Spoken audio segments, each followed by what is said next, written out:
Le bio dans cette entreprise auviennoise, ce n'est pas nouveau. Dès 1990, Philippe Delouis lance un vinaigre de cidre, puis une mayonnaise et une moutarde 100% biologique. Ça représente aujourd'hui 25% de la production globale.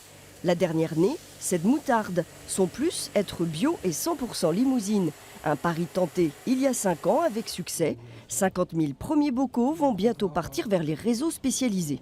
Je crois que de plus en plus de consommateurs bio ont besoin de se rassurer par rapport à la provenance de la matière première qui rentre dans la composition des moutardes.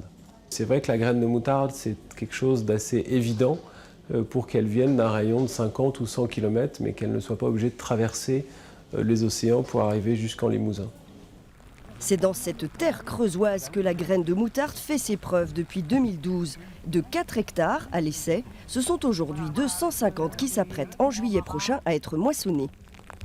Nos aïeux en faisaient au 19e siècle et avant, il était bien connu, on retrouve ça dans la littérature des botanistes au niveau national, on faisait de la moutarde en Limousin. Et si nos aïeux en faisaient, c'est qu'avec des moyens extrêmement précaires et rudimentaires, ça marchait. Donc bah oui, c'est que les sols sont adaptés. La moutarde préfère les sols filtrants. Donc ces sols granitiques, si vous voulez, conviennent parfaitement à cette culture-là. On a vu tout de suite l'opportunité de créer un nouveau produit pour le Limousin. Il fallait qu'on règle plusieurs problèmes. C'était pas facile en commençant. Par exemple, l'implantation, trouver la graine, comment la semer, on n'avait aucune littérature là-dessus. On est parti de zéro. Trouver les surfaces, trouver des producteurs motivés, c'était pas non plus facile.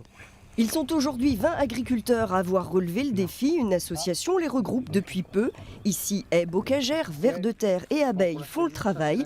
Reste à compter, comme pour toute culture, sur de bonnes conditions climatiques.